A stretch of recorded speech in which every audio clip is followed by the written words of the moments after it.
ನಿಮ್ಮ ಮಹಿಮೆ ಅಪಾರ ತಂದೆ. ನಿನ್ನನ್ನು ಭಜಿಸುವ ಮಾನವರು ಪಾಲನರು, ನಿಮ್ಮನ್ನು ಭಜಿಸುವ ಮಾನವರು ದೇವಮಾನವರು. ಶಿವ ಎಂದರೆ ಭಯವಿಲ್ಲ, ಶಿವನಾಮಿಕ ಸಾಟಿ ಇಲ್ಲ ಎಂಬ ಅಮರಾವಣೆ ಸತ್ಯ ತಂದೆ ಸತ್ಯ. ಬ್ರಹ್ಮನ ಮಾನಸ ಪುತ್ರ ಪರಮದೇವನಿಗೆ ಮಕ್ಕಳಿಲ್ಲದೆ ಚಿಂತೆ ಆಗಿ ಅವನು ಹೆಂಡತಿ ಸೂರಮ್ಮ ದೇವಿ ನಿಮ್ಮಲ್ಲಿ ಪರಿಪರಿಯಾಗಿ ಬೇಡಿಕೊಂಡಾಗ ನೀನೇ ಅವರ ಮಗನಾಗಿ ಅವರ ಉದರದಲ್ಲಿ ವೀರಲಿಂಗ ದೇವರಾಗಿ ಹುಟ್ಟಿ ಬಂದು ಈ ಜಗವನ್ನೇ ಬೆಳಗಿಸಿದೆ. ಆದರೆ ಈಗ ನಾನು ಕೂಡ ಮಕ್ಕಳಿಲ್ಲದೆ ಮಾನಿನವಾಗಿ ಮಾನವಂತಾದ ನನ್ನ ಸತಿಗೆ ಹಿತವನ್ನು ಬಯಸಿ ಭ್ರಮೆಯಲ್ಲಿದ್ದೇನೆ. ಆದರೆ ದೀನದ ಜಳವಾದ ನೀನು ನನಗೆ ಮಕ್ಕಳ ಭಾಗ್ಯ ಕಲ್ಪಿಸು ತಂದೆ, ಕಲ್ಪಿಸು. ನಾನೇ ಯಾದವರೆಗೂ ನಿನ್ನ ಪಾದ ಬಿಟ್ಟು ನಾ ಹೋಗಲಾರೆ. ಹಲೋ ಹಲೋ ಭಕ್ತ, ಮಾನಕ್ಕೆ ಹೆದರಿ ಸತಿಯನ್ನು ಮನೆಯಲ್ಲಿ ಮರೆತು ನೀವು ಒಬ್ಬನೇ ಬಂದ್ರಿವಲ್ಲ. ನಿನ್ನ ಸತಿಯ ಗರ್ಭದಲ್ಲಿ ಮಕ್ಕಳ ಭಾಗ್ಯವೇ ಇಲ್ಲ.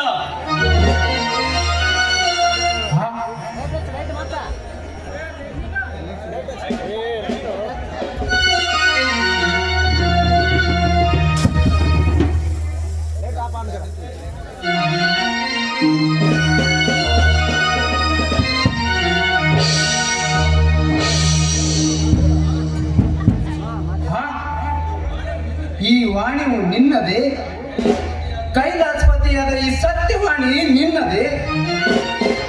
ನೀನು ನನ್ನ ಶಿವನೇ, ನನಗೆ ದಯ ತೋರು, ನನ್ನನ್ನು ಕ್ಷಮಿಸು ತಂದೆ, ಕ್ಷಮಿಸು.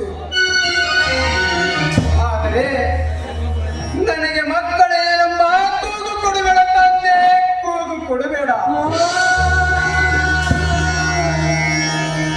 ನಿನ್ನ ಈ ದರ್ಶನದಿಂದ ಧನ್ಯನಾದ ತಂದೆ, ಧನ್ಯನಾದೆ. ಶಿವನನ್ನು ಮರೆತು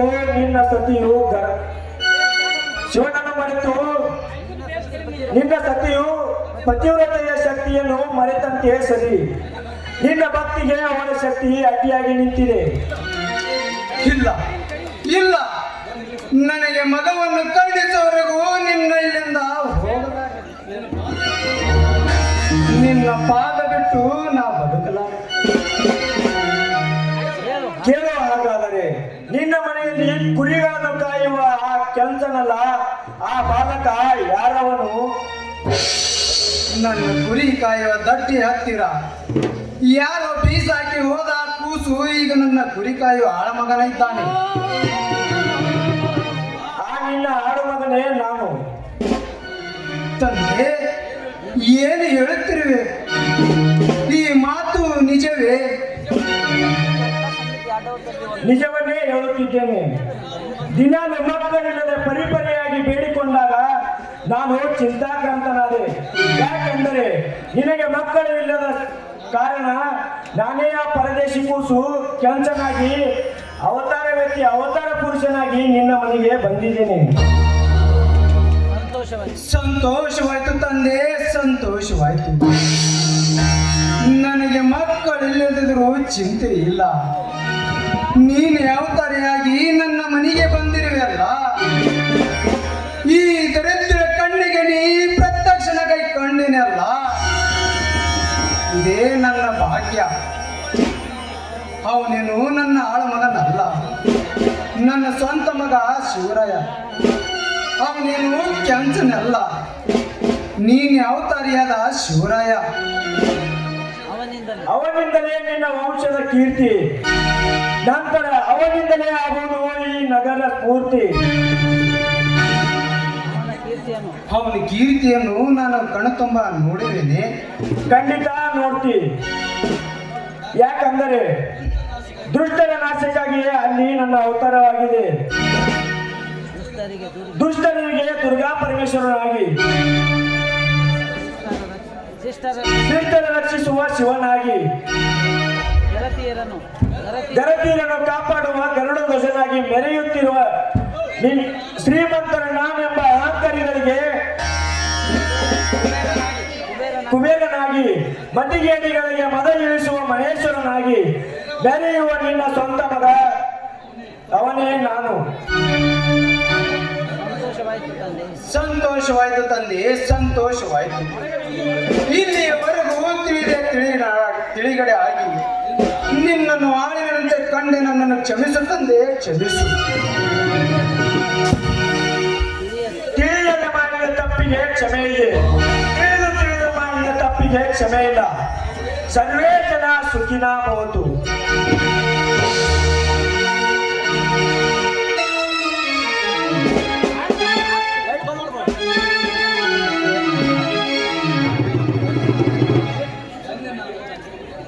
ಧನ್ಯನಾದ ತಂದೆ, ಧನ್ಯನಾದೆ. ದುಷ್ಟರ ಮರ್ದನಕ್ಕಾಗಿ ನನ್ನ ಮನೆಯಲ್ಲಿ ಬಂದ ಅವತಾರ ಪುರುಷನಿಗೆ ನಿನಗೆ ನಮೋ ನಮ, ನಮೋ ನಮ. ಪ್ರತ್ಯಕ್ಷ ಶಿವನನ್ನು ಕಂಡೇ ನಾನು ಧನ್ಯನಾದ ತಂದೆ, ಧನ್ಯನಾದೆ.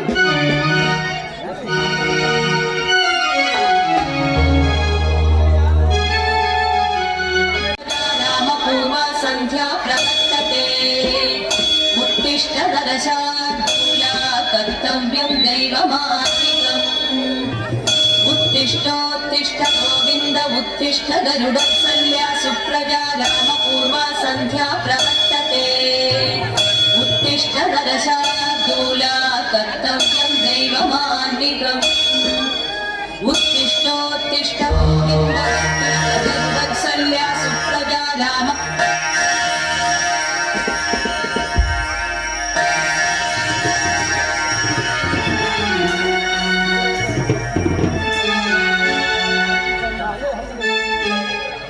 शरणं शरणं शरणं देवी कृपा करे पाले सोनवनता पाले श्री गौरी पाले सोनवनता पाले श्री गौरी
ನಿನ್ನನ್ನು ನಂಬಿದ್ದೇನೆಮ್ಮ. ಭಕ್ತಿ ಭಕ್ತಿ ಎಂದು ನನ್ನ ಶಕ್ತಿ ಕುಗ್ಗಿ ಹೋಗ್ತಾ ಇದೆಯಮ್ಮ, ಕುಗ್ಗಿ ಹೋಗ್ತಾ ಇದೆ. ನಂದೀಶನ ಭಕ್ತಳಲ್ಲ ಅಂತ ಊರವರೆಲ್ಲ ಮಾತನಾಡುತ್ತಾರೆ. ಶಿವನೊಂದಿಗೆ ನಿನ್ನನ್ನು ಪೂಜಿಸುವ ಪತಿಗೆ ಮೊದಲೇ ಇವಳು ಅಲ್ಲ ಭಕ್ತಳು ಅಂತ ಊರವರು ಏನೇನು ಮಾತನಾಡುತ್ತಾರೆ. ಅದೇನೇ ಆಗಲಿ ತಾಯಿ, ನನಗೆ ಪುತ್ರ ಭಾಗ್ಯವನ್ನು ಸಂತೈಸುವುದು ನಿನ್ನಲ್ಲಿ ಶರಗೊಟ್ಟಿ ಬೇಡಿಕೊಳ್ತೇನಮ್ಮ, ಶರಗೊಟ್ಟಿ ಬೇಡಿಕೊಳ್ತೇನೆ.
ಎಂತ ಚೆಂಡು ಗುಲಾಬಿ ಅರಳಿದೆ. ಇವಳ ರೂಪವೆಂಬ ಲಾವಣ್ಯಕ್ಕೆ ನನ್ನ ಬುದ್ಧಿಯೇ ಮಾಯವಾಗಿ ಹೋದಂತಾಯಿತು. ಪಾಟೀಲನ ಪ್ರೇಮದ ಸತಿ ಇವಳೇ ಇರಬೇಕು.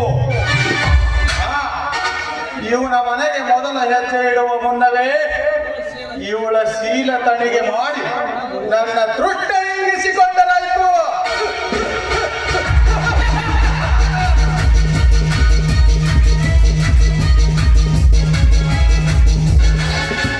ಹಾ, ಪಾಟೀಲ್ನ ಮನೆ ಇದೇನಮ್ಮ?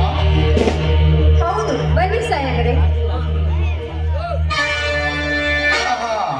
ತಾವು ಯಾರು ಎಂಬುದು ನನಗೆ ಅರ್ಥವಾಗಲಿಲ್ಲ. ನಾನು ಪಾಟೀಲನ ಅಣ್ಣನ ಮಡದಿ ಶಾಂತ ಅಂತ. ಶಾಂತ?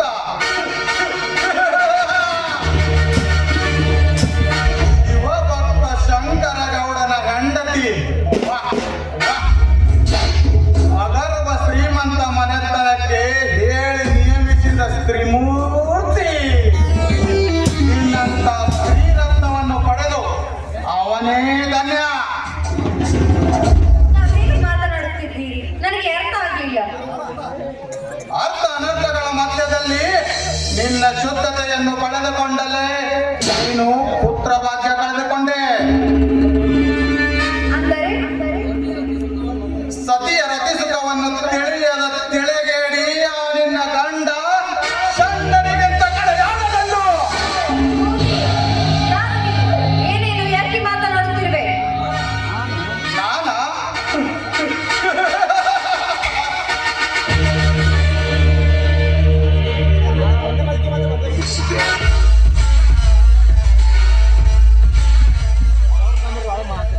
ನಾನು ಬೇರೆ ಯಾರು ಅಲ್ಲ ಶಾಂತ.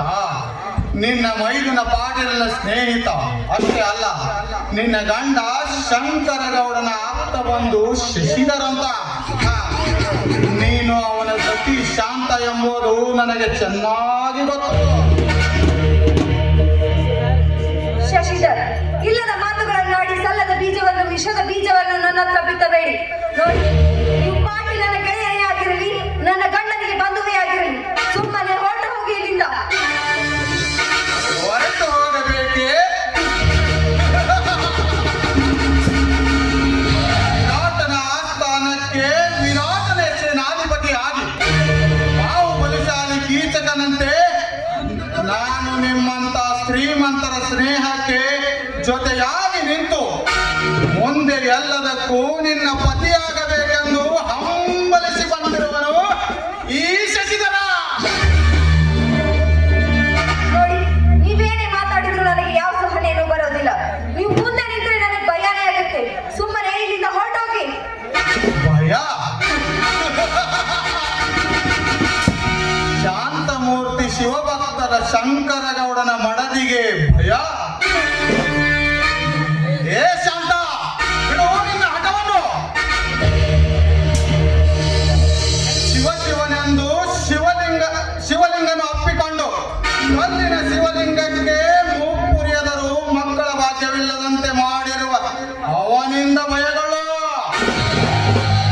ಆದರೆ ಸುಖದ ಸಂಪತ್ತಿಗೆಯಲ್ಲಿ ಸತಿ ಎಂದು ರತಿಸುಖ ನೀಡಿದವನೇ ಈ ಶಶಿಧರ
ನಿನ್ನಲ್ಲಿ ಯಾವ ಮುತ್ತು ಇದ್ದರೇನು ತಾಮಾಶೆ ಎಂಬ ತೃಷ್ಣೆಗೆ ಸುಖವಿಲ್ಲ ಶಾಂತ. ನೋಡು, ಮತ್ತೆ ಮತ್ತೆ ಈ ಮಾತುಗಳನ್ನು ನುಡಿದು ನನ್ನಲ್ಲಿರುವ ಬೆಂಕಿಯನ್ನು ಇಳಿಸಬೇಡ. ನಿನಗೆ ತಾಳಿ ಎಂಬ ಅರ್ಥವೇ ಗೊತ್ತಿಲ್ಲವೆನಿಸುತ್ತದೆ. ನೋಡು, ಕಣ್ತುಂಬ ನೋಡೊಮ್ಮೆ ನನ್ನ ತಾಳಿಯನ್ನು. ತಾಳಿ ತಾಳ್ಮೆಯಿಂದ ತಟ್ಟಿಕೊಂಡ ನಿನ್ನ ತಾಳಿಗೆಲ್ಲಿದೆ ತಾಳ್ಮೆಯ ಬೆಲೆ. ಹಸಿವಾದಾಗ ತುಸು ಗಂಜಿ ಕುಡಿದು ಮುತ್ತು ರತ್ನವನ್ನು ಆಶಿಸದಂತೆ ನಿನ್ನ ಬಾಳಾಯಿತು ನನ್ನ ಮುಂದೆ ಚಂದ. ಹೆಣ್ಣಿಗೆ ಪ್ರೀತಿಯ ಮೈಸುಖವನ್ನು ಬಿಟ್ಟರೆ ಬೇರೆ ಯಾವ ಸುಖವಿಲ್ಲ ಈ ಜಗತ್ತಿನಲ್ಲಿ. ಹೇ ಶಶಿಧರ್, ಪ್ರತಿ ಕ್ಷಣನೂ ಮೈ ಸುಖ ಕೊಡುವ ನನ್ನ ಗಂಡನಿರುವಾಗ ನಿನ್ನಂತ ಮಾತು ನನಗೆ ಬೇಡ. ನೋಡು, ನನ್ನ ಗಂಡ ಕುರುಡನಾಗಿರಬಹುದು, ಕುಂಟನಾಗಿರಬಹುದು, ಆದರೆ ಎಂದು ಮದುವೆ ಆಯಿತು ಅಂತೆ ಅವನಿಗೆ ಅವರೇ ದೇವರು. ನೋಡು, ಗಂಡ ಎನ್ನುವನು ನಿನಗೆ ದೇವರೆಂದು ಬದುಕುತ್ತಿದ್ದೇನೆ ಅಷ್ಟೇ ಅಲ್ಲ. ಗಂಡನ ಪೂಜೆಯ ಮುಂದೆ ನೀನಾಡುವ ಮಾತು ಎಲ್ಲವೂ ಶೂನ್ಯ. ನಿನ್ನನ್ನು ಪಡೆಯಲೇಬೇಕೆಂದು ಹಂಬಲಿಸಿ ಬಂದಿರುವನು ಈ ಶಶಿಧರ. ನಿನಗೆ ಹಾಗೆ ಹೋಗಲು ಸಾಧ್ಯವೇ ಇಲ್ಲ. ನಿನ್ನ ತಾಯಿಯನ್ನೇ ಬದಲಾಯಿಸಬೇಕೆಂದು ಬಂದ ಛಲಗಾರ ಈ ಶಶಿಧರ. ಪಾಪಿ, ನನ್ನ ಗಂಡ ನನ್ನ ಮೈದಿನ ಬರುವುದರೊಳಗೆ ನಿನ್ನ ಚಂಡವನ್ನು ರುಂಡಾಡಿ ಬಿಡುತ್ತೇನೆ. ಬಾರ ಮುಂದಕ್ಕೆ. ಓಹೋ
ಸತಿಯನ್ನು ಕಳೆದುಕೊಂಡು ನಾನು ಶಿವರನನ್ನೇ ಸದ್ಗತಿ ಕಾಣುವೆ.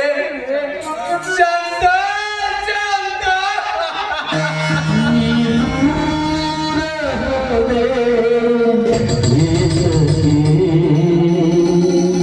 ನನ್ನ